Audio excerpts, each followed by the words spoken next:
Omukulu His Excellency Robert Kyagulanyi Ssentamu ono yayugumiza NTV onaku olw'eggulo answers obwedda zaatuwa ebigambo bedda byayogera kwegamba ng'olabira ddala tobolyawo yalidde mu banne abalala bali akendo.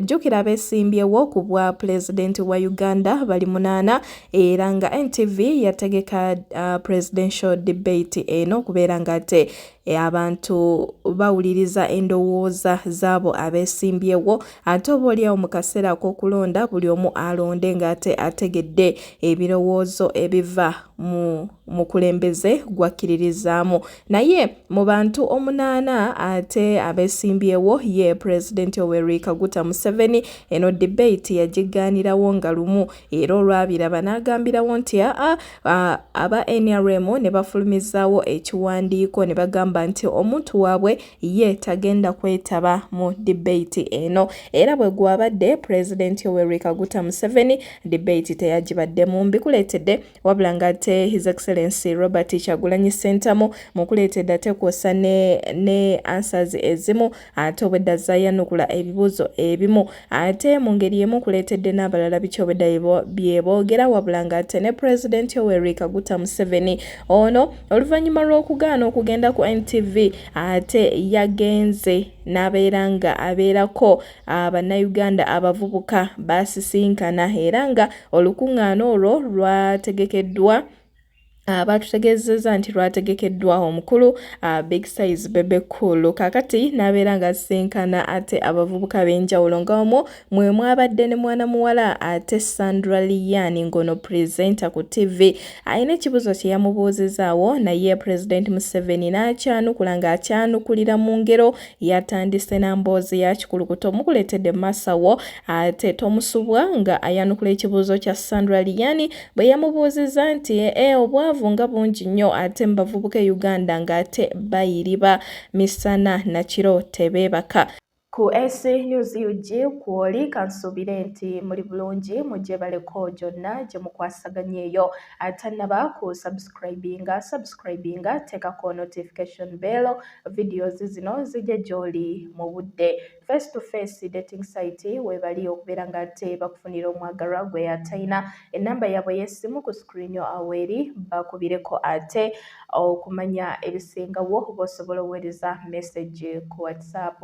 Kaakati kankutandike ne NTV bwe batyo kye basoose okukola kwe kubeera ng'ate beebaza bannayuganda ababaddeko nga balaba Presidential Debate 2025 nga bagiraba live ku social media platforms ez'enjawulo era nga bano bagambye nti abantu ababadde balaba NTV ku online babadde akakadde kamu mu 2,134 abantu ababadde online ng'ate balaba Presidential Debate eyo wabula ng'ate NTV babagambye nti temwebaza bantu mwebaza omukulu Kyagulanyi kubanga His Excellency Robert Kyagulanyi Ssentamu ate ye yaleetedde okubeera nga bannayuganda balaba NTV okubeera nga ate babeerako ku online okubeera nga munnange bawuliriza ebyo ebigambo byagenda okwogera era ennamba esinga bantu bakkiririzamu His Excellency Robert Kyagulanyi Ssentamu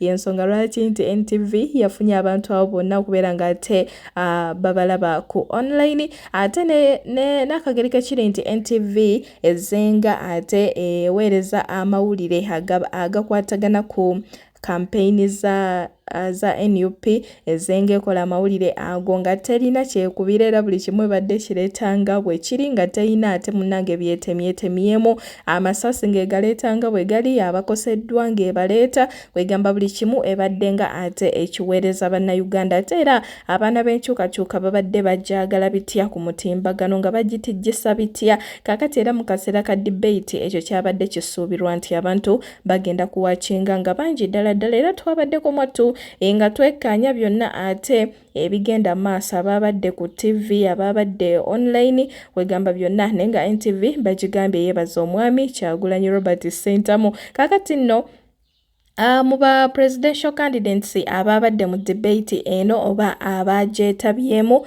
babadde 7 bokka era ye President Yoweri Kaguta Museveni teyabaddewo. teyabaddewo teyasobodde kugyetabamu naye nga His Excellency Bobi Wine katugambe nti ye yalidde mu banne akendo okusinziira ku ebyo byabadde nga ayanukula okusinziira ku bibuuzo ebyamubuuziddwa ne answers obwedda ate mwana tuzaatuwa ate n'okusinziira ku bantu obwedda ate abali mu kuwakinga kwegamba ng'olabira ddala omwami Kyagulanyi Robert Ssentamu ate kwe bafiira naye nga omukulu ono His Excellency Robert Kyagulanyi Ssentamu mu kwogera kwe ate yagenze n'agamba nti President Yoweri Kaguta Museveni ensonga lwaki talabiseeko mu eyo debate nti kubanga ye ali mu byemabega ate wano babadde bagenda kudiscussinga ku biseera bya mu maaso kakati ye akagirike kiri nti Museveni akyali mu byamabega y'ensonga lwaki teyalabiseeko kuba ansa ez'okwogera ku by'omu maaso tazirina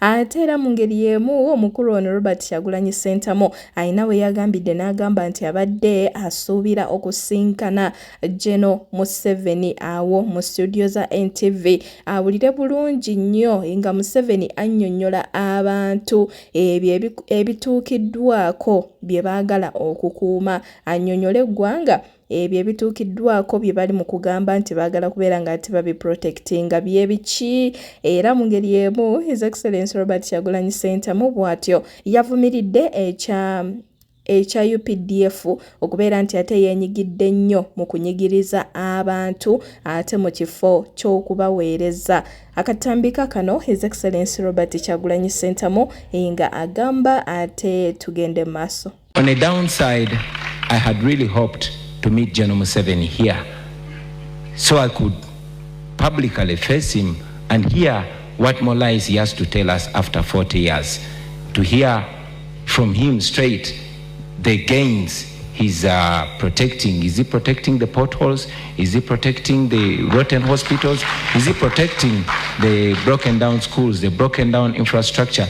Is he protecting his power and right to torture citizens? I had always wanted to hear that, not privately but publicly from General Museveni.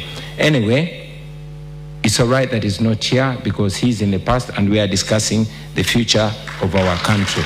The question of the military was settled way back in 1995 when the current constitution was promulgated. Under Article 208 of the current constitution is to the effect that the UPDF shall be non-partisan, the UPDF shall be national in character, and the UPDF shall be subordinate to civilian authority. Unfortunately, that law is nothing more than the paper on which it's written. Now, the UPDF is reduced to a tool of oppression. I am aware that I will be taking over a nation where 1.5 babies are born every year, taking over a nation where almost half of the budget goes to servicing debts. I'm aware that I'm taking over a nation that is deeply divided, but committed and ready to unite this, our country, which we've already started doing.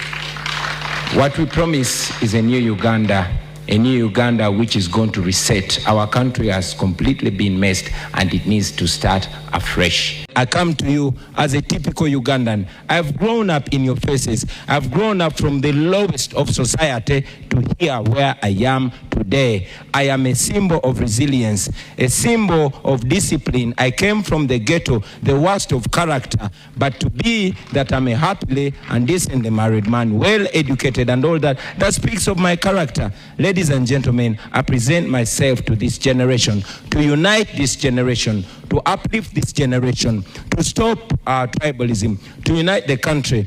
And with your support, with your endorsement, I am sure we can all change Uganda. I've said it before and I say it again. I don't present myself as the most capable or the most educated or the oldest or the most experienced, but the most committed to lead this generation out of slavery.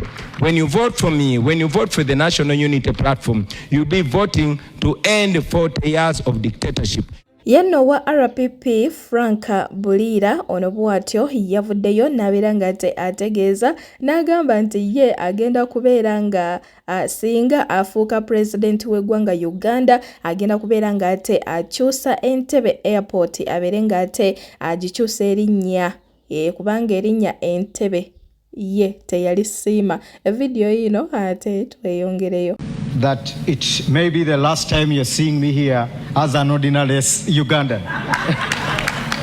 As a president, I'm going to sit with Sheikh Al Maktoum and we negotiate on the issues of, the issue of Ugandans working in the UAE, in Saudi Arabia, Qatari, Turkey, and all other countries in the Middle East and the entire Gulf.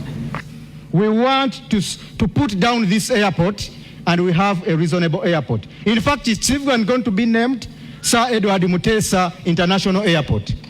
From Entebbe is meaningless. All countries, when you go to Kenya, their main airport is the Jomo Kenyatta International Airport. Their founding father.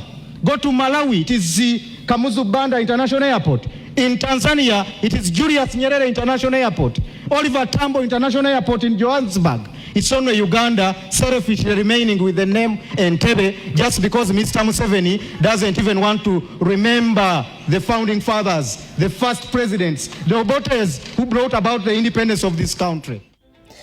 Kakati ye Mugisha Muntu munnakibiina kya anti ono bwatyo yagambye nti Uganda erimu abantu obukadde 47 era ye President Museveni ali muntu omwo mu bufunze Uganda esobola okusurvivinga inga Museveni ate taliwo lwakuba Uganda ebejja kwetaaga omukulembeze ate omukugu okubeera nga ate agitwala mu maaso. Video yino tugende mu maaso.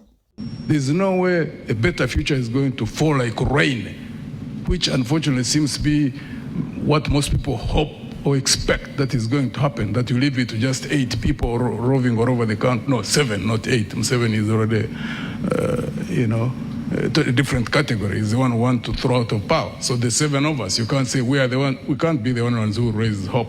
There are many more Ugandans who can discuss these issues on the dining table, in the taxis, in the borders, wherever they are, because hope is what sustains us as a people. The moment you lose hope, you start dying.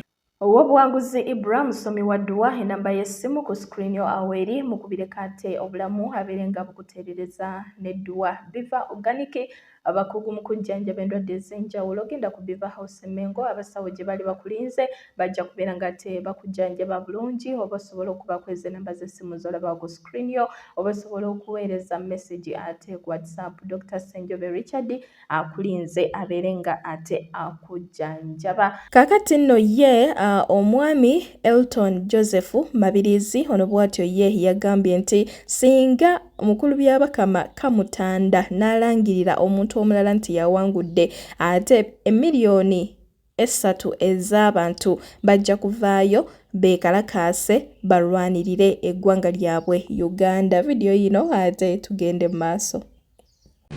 So we have already mobilized people who are more than 3 million. If Justice Byabakama decides to announce any other person giving our win to another person, then there are 3 million people. Us who are not cowards, we shall raise and fight against that.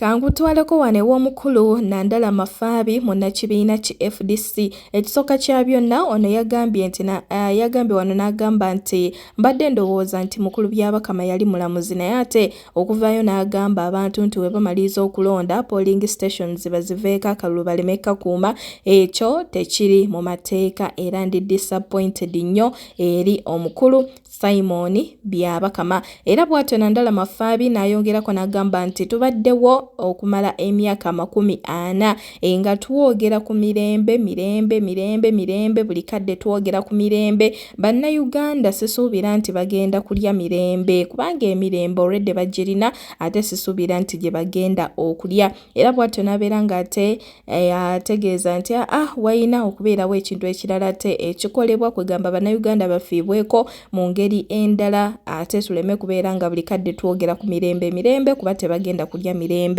A video yino ate tugende maaso. But I also had the Electoral Commission chairman saying after voting everybody should leave the polling station. I thought this gentleman was a judge. When I look at the rules, the Presidential and Parliamentary Elections Act, it's clear says that after voting, a person should stay 20 meters from the polling station. Is that the same way by saying people should go home? That shows there's lack of people of understanding in this country, and these are the people who are going to be the referees. We want to pray to God that they learn the law and understand it. The current problem in Uganda is three-phased: corruption, that is greed, poverty, injustice. I have walked in the whole country. You discover poor mothers, poor fathers who are selling tomatoes, oranges. They cannot even make enough to feed their families. Our children go to school. Out of 10 children who join primary school, only 2 reach P7. That means there's 80% dropout. You go to the health center, they will refer you, go out for medical attention, go and buy medicine, go for a scan, and those are the main things which bring us in this election. But what's the problem? We have been around for 40 years. We have been talking about peace, peace, peace, and I don't think Ugandans can now eat peace because the peace is there. What we need is people to have jobs, and when they have jobs, they will earn a living. We look forward to investing in agriculture. We look forward to investing in education. We look forward to investing in health sector. We look forward to investing in infrastructure. Awe tulidia wange byabiri ku side ezeyo naye nga debate yo yanyumye nnyo ababaddeko online ababirabye byonna ndowooza mwanyumiddwa ate naffe ababadde ku NTV ate ku TV nga twekkaanya naffe twanyumiddwa munnange abakulembeze baffe batuwadde endowooza zaabwe kakati naawe omulonzi yaba alina okubeera ng'ate asengejjamu ebyo eba byayogeddwa ku online wano ate ne ku TV kwennyini live ate n'asunsulamu n'amanya omukulembeze gw'alina okukola ki gw'alina okuwa akalulu omukulembeze omutuufu gw'alina okuwa akalulu naye nga ye President Yoweri Kaguta Museveni ono ate naye yabadde live ate mu ngeri emoba endala yaganya okugenda eri ku NTV n'asalawo ate live abeere ng'agikolera ate mu kifo ye kyasinga okuwuliramu emirembe kakati nno yasinkanya abavubuka ab'enjawulo era ne babeerako ebibuuzo bamubuuza naye n'abeerako answers z'atuwa lwakuba jjajja mwami ono ayanukulira mu ngero ebintu bye ayanukulira mu ngero manyi okwanukula omuvubuka naye ng'ebintu obiyisiza mu ngero kati kwegamba omuvubuka osooka n'abeera nga byoyogera ate tali mu kubitegeera bulungi kuba oba omuyisiza eri mu ngero omanyi okubikula ekitabo kya Proverbs n'osoma by'osoma naye nga mu butuufu tobitegeera kati jjajja mwami President Museveni ye ebintu byabyanukulira mu ngero yayanukudde Sandra nga mugamba nti bannayuganda abavubuka bayiri batebe bakane akasente tebakalaba jjajja mwami n'amwanukula naye nga yatandise na mboozi ya kikulukuto wabula ngenda kubeera nga temmukuwa manyi abamu temwagala kuwuliriza bintu bya President Museveni bino byayogera mbalaba mu YouTube studio nga mubibuuka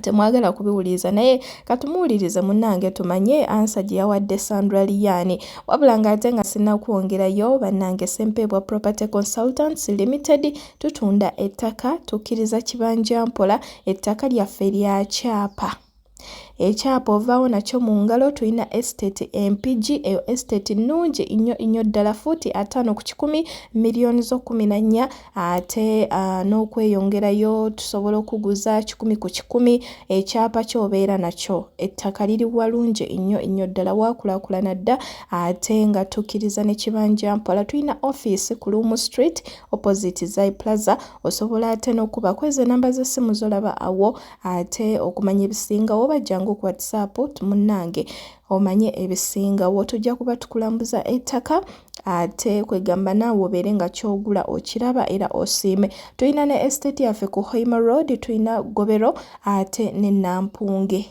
mujje mugule ettaka baddiya ekyapa kyo ogenda nakyo ekyapa weekiri ettaka lya kyapa and by the way I have got some Genzs here also in house. We clock that in my grandchildren, they are your group. They are very unstoppable. They are already very active with commercial agriculture. Some of them very active. So all those sectors are there for you. Thank you so much, Mr. President. My name is Sandra Lian Nabichi. I'm a TV host as well as omuyiribi. I'm a hustler. Njiribireyo downtown n'ebintu bingi nnyo kwegamba buli ekinsala mu maaso nkiyiriba kasita kiba nga kiriko akasente. So, Mr. President, ngenda kutandikira ku kyogeddeko ekya agriculture, and we really appreciate you so much ngaba youth. Nti otaddewo ebintu ebyenjawulo okuba nti naffe tubyenyigiramu. But bw'otunuulira number of youths abasinga tetulina yadde tampeko y'ettaka wensobola okutandikira okugamba nti nyina ekintu kyenteekawo okutandika okulima oba okugyamu ssente. So with that, tugenda okufuluma okuva mu universities oba dropouts, anything like that, nga tolina wootandikira ng'oluusi companies ezitukozesa zigamba twagala abantu balina experience of which wakafuluma essomero. That means nekyosomeredde kyennyini oluusi tokifuna. N'ofundikira ng'olina kuba muyiribi nga bwendi. N'ogamba nti nkedde ku makya, I've created a business, n'ogitandika ne ka capital k'oba oyiyiza either okwewoze mu bank n'otandikawo ekintu kyo. So as time goes on okula n'otandika okusuubula okuva ebweru okusobola okugaziyayo business.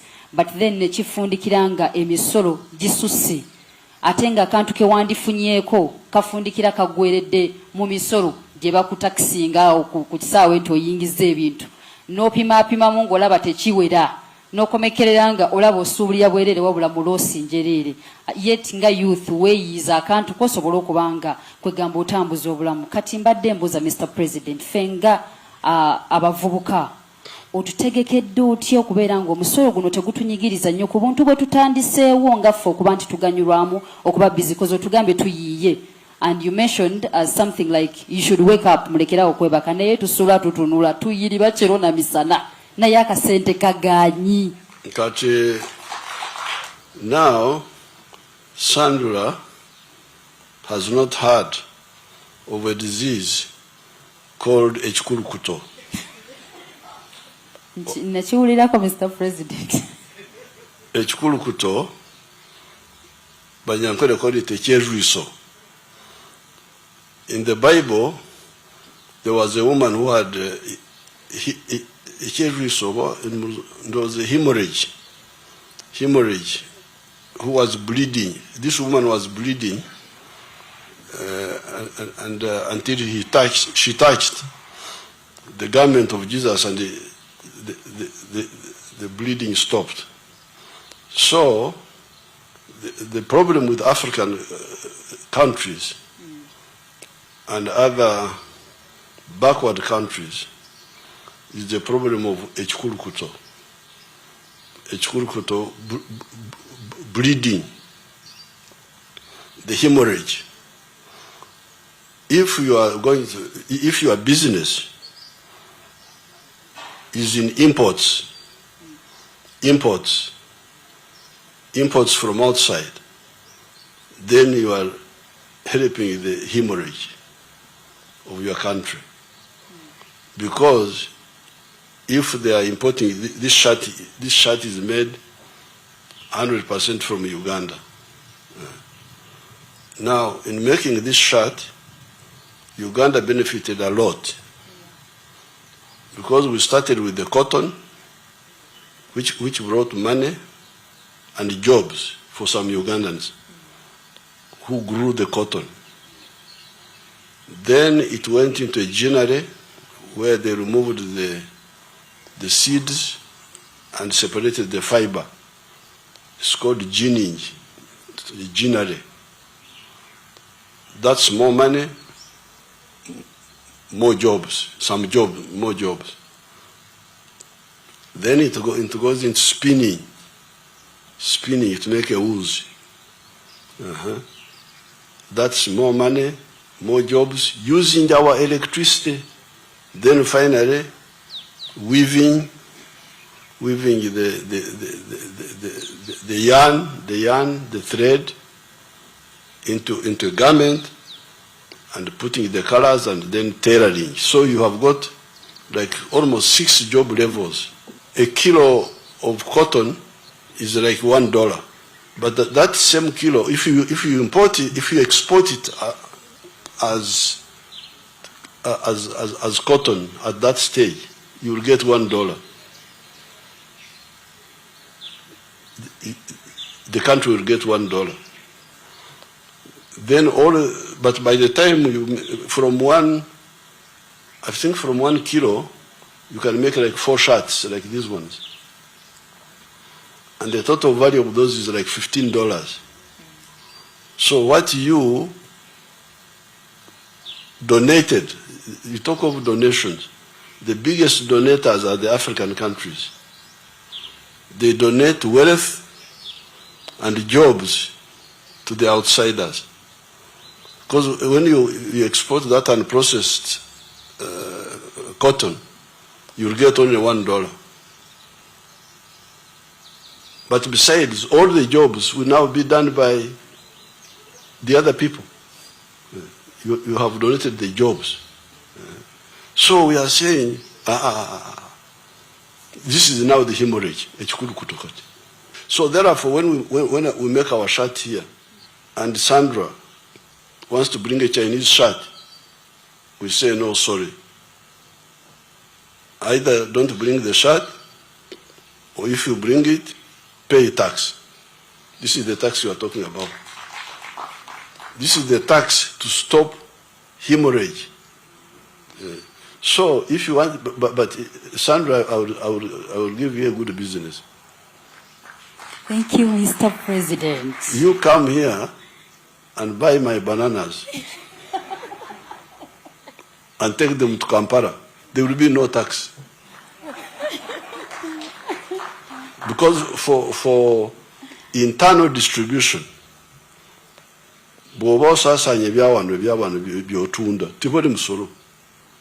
if you buy maize from Chiboga, you buy sim from Acholi, there will be no tax. There's no tax on internal distribution.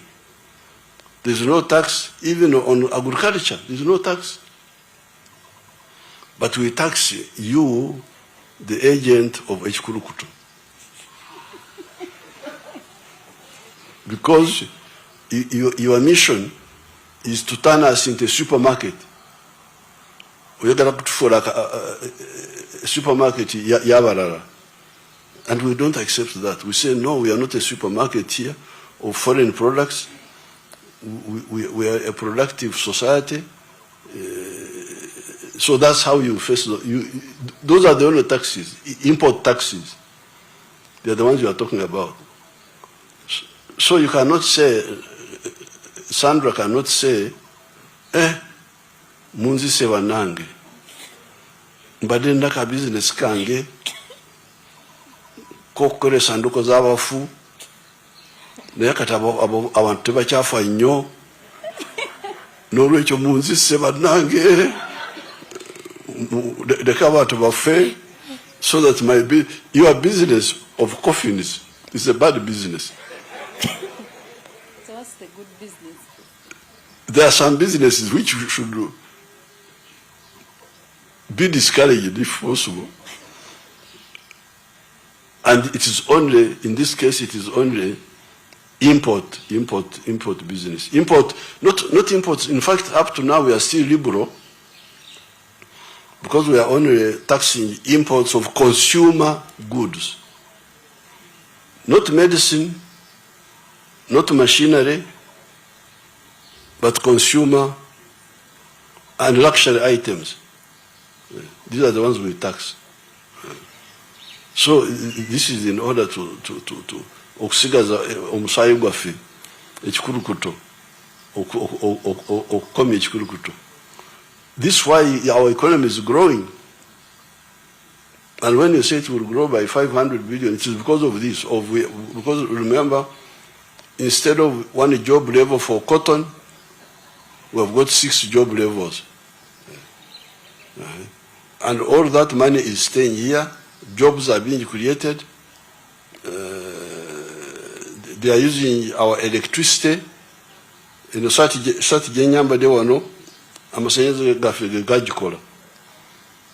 eri Georgia China amasanyalaze gaba China gagikola atalukutambulire bajjajjaffe bwagera ngitwali lutyo naffe lwata entwesola mu ddene okugenda ew'omusajja ayogerwako ow'omukozi w'ebyamagero ow'obuwanguzi bula musajja wa Katonda ono twatuukayo ne kituggwako olw'ebintu ebyewuunyisa byonna bye twasanga ng'agamba nti gwe buli alina ensonga yonna ekutawaanya mu maka oyagala kuzza mu kyalo oyagala kuzza mwami emirimu gyesibye ennyumba zemeredde ku misingi n'atugamba naawe ayagala okugenda ebweru naawe ayagala okukumyawo omwagalwawo akugamba nti ekintu kimu olumala okukolerako wano ewakanga bwolaba akutwala ate n'akutwala ku luzzi lugambibwa oluliko ekikondo kyosibako ebizibu byo okugeza emirimu gyesibye oyagenda bweru oyagala passport bakubba oyagala kukomyawo bya bubbi akugamba nti musajja Katonda wamala okunaazako ku luzzi olwo n'okomawo wamma gwe buli kimu kibataratibu gw'abadde anoonya emirimu ogifunirawo abadde anoonya omwagalawo omufuna eyakubulako akomawo akomezawo ebyakubbibwako ayagala okugenda ebweru alemedde ebweru ng'oyagala kukomawo n'ayagala okukuza ku mulimu onoonya mulimu buli woogenda tofuna musajja wa Katonda 07 mukaganya 63 77 34